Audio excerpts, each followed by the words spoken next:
So the real truth about living in Minneapolis, Minnesota. Minneapolis, Minnesota has great healthcare, amazing parks, friendly people. Really, who hasn't heard of Minnesota Nice? It's a real thing. There is truly so much to love about this amazing city. But every city has good and also some bad. And most people only talk about what makes Minneapolis so great. But there are some things you need to know about Minneapolis that might make or break the decision to move here. So today, I'm going to break down the real pros and cons of living here. The things that no one tells you about, what you need to know. And if you can handle everything on the list, then Minneapolis might be just for you. Let's start with the biggest reason people love living here.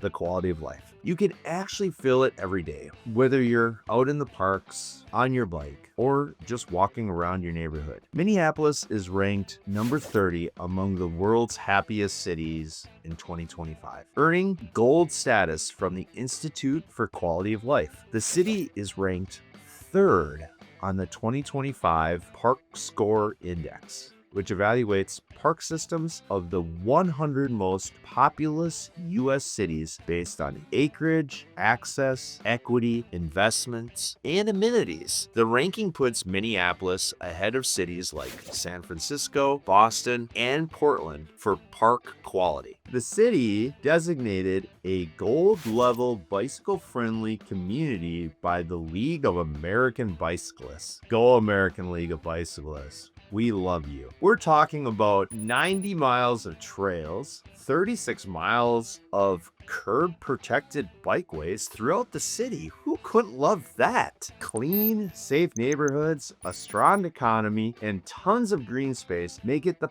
perfect place for families and young professionals. The infrastructure here is well planned, the streets are wide, the public spaces work the way they were supposed to. For us, quality of life comes down to whether you can walk out your door and have access to what you need, and Minneapolis delivers on that. So that's what makes quality of life here feel so easy from day to day. Who doesn't like easy and every day, right? And hey, if you're new to the channel, I'm Jason Huerkamp. I run the Huerkamp Home Group here in the Twin Cities. Our team is a top 1% nationwide team, and we've helped people with everything from their first home purchase to building massive rental portfolios. If you want to keep learning about the Twin Cities real estate market, hit that subscribe button and smash that like button. We greatly appreciate it, so we can get the best content out to all of our viewers. Now, let's get into the biggest reasons why people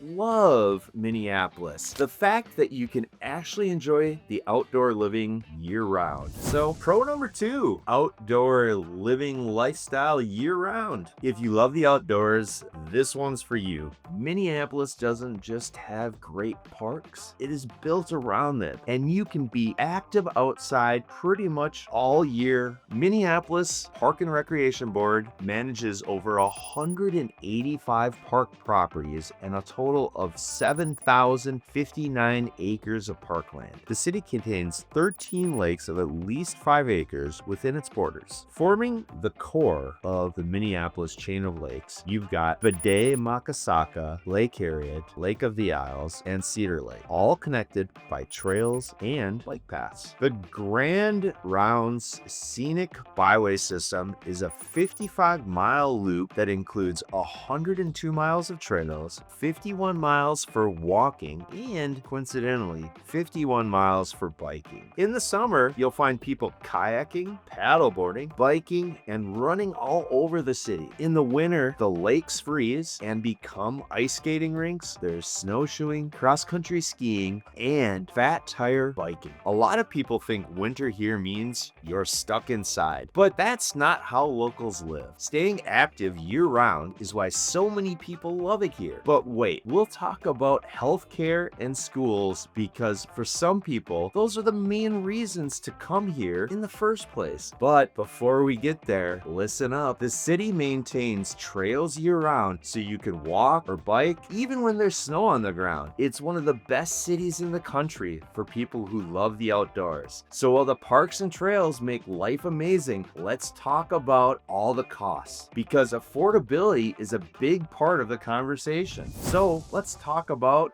Pro tip number 3, affordable compared to other major metropolitan cities. Now, here's one that surprises a lot of people moving from the coasts. Your money stretches a lot further here. The median price for a home in Minneapolis is $350,000, which shows 8.1% increase year over year. Compare that to Chicago, Denver, Seattle, and you're getting way more space and value here. Home prices don't swing as widely as they do in other parts of the country. We really don't have those highs or those lows, and we really don't see a lot of historic crashes either. Your money is more stable in real estate when you're in the Midwest, which matters if you're thinking long-term. Property taxes are reasonable by big city standards, especially when you look at what you get in return. When families relocate here from the coast, their number one thing that they say is how much further their money goes. It's not cheap, but don't get me wrong, you're getting value for what you're spending. So yes, you get more for your money, but it's not just about housing. You also need great healthcare and schools, and that's where Minnesota and Minneapolis really stand out. Pro number 4 is huge: healthcare and education. People literally travel from across the world for medical treatment in Minnesota, and the schools are just as impressive. Minnesota is ranked the 3rd best state in the nation for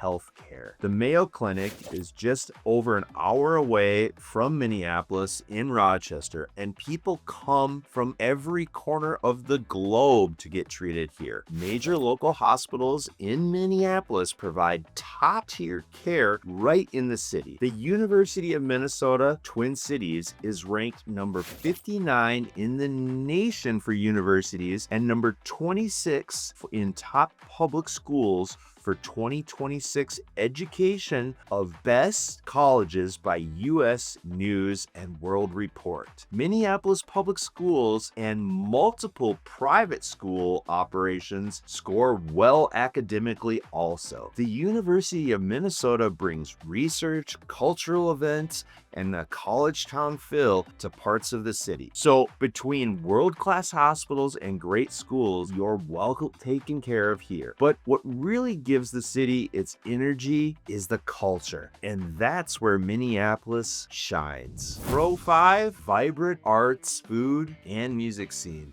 Minneapolis might not get the same cultural spotlight as New York or Chicago, but once you live here, you realize how strong the art, music, and food scene really are. The Guthrie Theater is a major regional theater. First Ave, the iconic venue associated with Prince, is open and has a long schedule of concerts and events planned for next year. Prince's hometown legacy is everywhere, from murals to tribute shows to stories locals tell about seeing him perform. The Twin Cities continue to receive national attention for their food scene, with multiple new restaurants opening and being highlighted in late 2025 by local and national food critics. You've got farm-to-table spots, craft breweries, and nominated chefs by James Beard. So if you like and enjoy art and culture, here in Minneapolis, you'll never run out of options. Everything we've shown you so far sounds pretty perfect and idyllic. Well, don't get too excited, because we're about to break down the cons of living here, and you need to hear them all if you want to deal with these challenges and you don't want those challenges to ruin your plans. We'll get there in a minute. Now, let's talk about something that shapes your day-to-day life here and makes the city actually livable. Pro 6, clean and well-planned cities. And this next one is something you notice right away. The city is clean. It's organized and honestly works the way a city should. There's not a lot of graffiti. There's not a lot of trash lying around. You're going to see that just driving around the Twin Cities in general. It's a very clean place, and that's really one of the things that I like the most about the Twin Cities. Being an OCD person, I love that it's neat and orderly and clean. So the city is really easy to navigate, wide streets, minimal traffic, traffic really for its size because it was really well planned out with the freeway rings around the city, and it's got great public services. The city has 89 miles of trails and 36 miles of curb protected bikeways, making it one of the most bike friendly cities in the entire United States. Public services work the way they're supposed to, from trash pickup to snow removal to park maintenance. The infrastructure is well maintained and the city invests in keeping things functional. For families and professionals, having a clean, well-organized city makes daily life easier. And that's how we get to the end of our pros about living in Minneapolis. So that's the good stuff, and there's a lot of it. But now let's talk about the challenges, because no city is perfect, right? So con one, summers are absolutely amazing, but short. Summer hits in Minneapolis, it's absolutely gorgeous. But here's the catch. You've got maybe 3.5 months to enjoy it. The transition from gray, cold months to beautiful 80-degree weather is, quite frankly, dramatic. When summer hits, the entire city comes alive. But summer is really short. The cold season lasts really from November through mid-March, and an average daily high is only 36 degrees. Many people struggle with seasonal affective disorder or SAD during the winter months. People use happy lights during the winter to help combat the lack of sunlight. The lack of sunlight and the long stretches of cold can be tough if you're not used to it. Not gonna sugarcoat that. Some people love the real true 4 seasons and the dramatic shift from winter to spring to summer to fall. It's actually one of my personal favorite things about living in Minnesota that I couldn't even imagine living without, especially when I visit places like Phoenix or like Florida. They just don't have these dramatic seasons like we do. Not knocking either of those places because I think they're both great. It's just the fact we truly have 4 seasons where they don't. So if you're really looking for dramatic seasons, it's really cool, but they come with some cost. And one of those is things like seasonal affective disorder because of the long, cold winter months. Others find it hard to adjust, especially if they're moving from somewhere else. So weather shapes your mood for sure, but your budget shapes your reality. And that's where things have started to really shift in the Twin Cities. So con 2, cost of living is creeping up. So while you're enjoying the beautiful summers, here's something else you'll notice. The cost of living has really been climbing fast. The median sales price for a home is about $350,000, which represents an 8.1% increase year over year. In desirable areas like Linden Hills, the median sales price is around $698,000. In Edina, a neighboring suburb, it actually had a median sales price of $760,000 with an 8.2% increase year over year. Uptown had a median sales price of almost $232,000 with actually an 8% decrease, likely due to a mix of condos and single-family homes. If you're looking for homes in popular neighborhoods, prices are climbing faster than the city average. It's still affordable compared to places like Denver or Seattle, but it's not really as cheap as it used to be. First-time buyers are filling the squeeze, especially in areas close to downtown or the lakes. So prices in many areas are climbing. But surely what comes next is going to give you a real headache and eat away at your valuable time. And that's the never-ending road work that we have in Minnesota. And one of the main reasons that we have never-ending road work is winter, quite frankly, is very, very hard on the roads. Water also turns into ice. And when ice gets in cracks in roads and curbs and sidewalks, it expands, and believe it or not, it actually has the power to break them apart. And so that's one of the reasons why we have never ending road work here in Minnesota. So because of that, we're going to get into con number 3, potholes and and road construction, which are never ending. If there's something that tests your patience here, it's the roads, because locals will tell you there are only 2 seasons here. One is winter and the next one is road construction. Between the freeze and thaw cycles and constant infrastructure work, road conditions can be rough. The city of Minneapolis has actually committed over $225 million for infrastructure overhaul in 2025, including street repair, bridge rehab, and utility replacement. Public works crews fill and patch potholes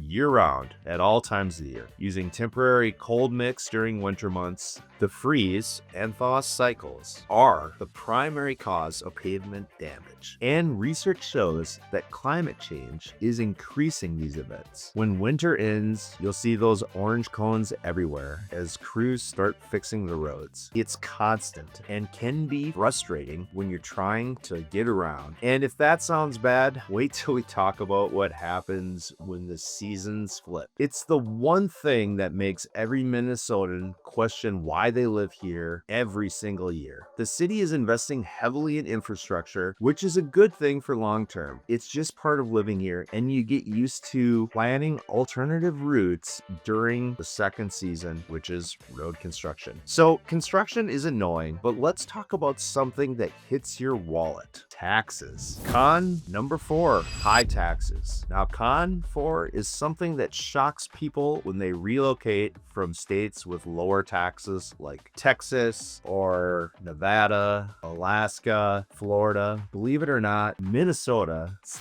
top income tax rate is actually 9.85%. That's one of the highest in the entire country, and you need to add that to your budget before you make the move, because that's on top of your federal taxes. So Minnesota ranks 44th in the 2026 State Tax Competitiveness Index, driven largely by its high individual income tax rates. If you're relocating from low tax states, like we mentioned, Texas, Florida, this difference is going to be noticeable. On the flip side, those taxes fund the schools, parks, healthcare, and infrastructure, just like we talked about. It's a trade-off, and some people are fine with it and others aren't. For high earners, it's something to think about before making the jump. So the taxes might sting a little, but that's nothing compared to what winter's about to bring. Con number 5, brutal winters. And finally, we've got to talk about the elephant in the room, the gorilla in the room, the winters. They're long, cold, dark, and absolutely part of life here. The coldest winter on record had 68 days below zero. And that's actually below zero, not below 32 degrees, below zero. And this winter happened between 1874 and 1875. The average annual snowfall for the Twin Cities area is around 52 inches. Temperatures can stay below freezing for really weeks at a time. And it's really not as bad as people make it out to be, because there's so many activities and Minnesotans are really hardy. So snow removal isn't a chore here. It's simply a way of life. You need the right gear, you need the right mindset, and a plan for getting you through those dark, cold months. Some people embrace it. They go ice fishing, snowshoeing, skiing, snowmobiling, and they love winter activities. Others count down the days until spring and struggle with the lack of sunlight. Here's the thing: the people who stay here learn to love this and appreciate the summer that much more. So that's the real truth about living in Minneapolis. You've got incredible quality of life. You also are dealing with high taxes, rising housing costs, and winters that can be brutal, and the never-ending construction. Here's what I always tell people: Minneapolis is perfect for the right person. So if you're thinking this is the right move for you, reach out. We know the neighborhoods and we know the market, and we can help you figure out if this city is the right fit for your lifestyle and budget. Shoot us an email at jason@hhgus.com. We'd love to hear from you. And if you're seriously considering Minneapolis, check out last week's video where we broke down the massive mega projects coming to the city in 2026. It'll give you a sense of where the growth is happening and where property values are headed. Thanks for watching, and we'll see you at the next house.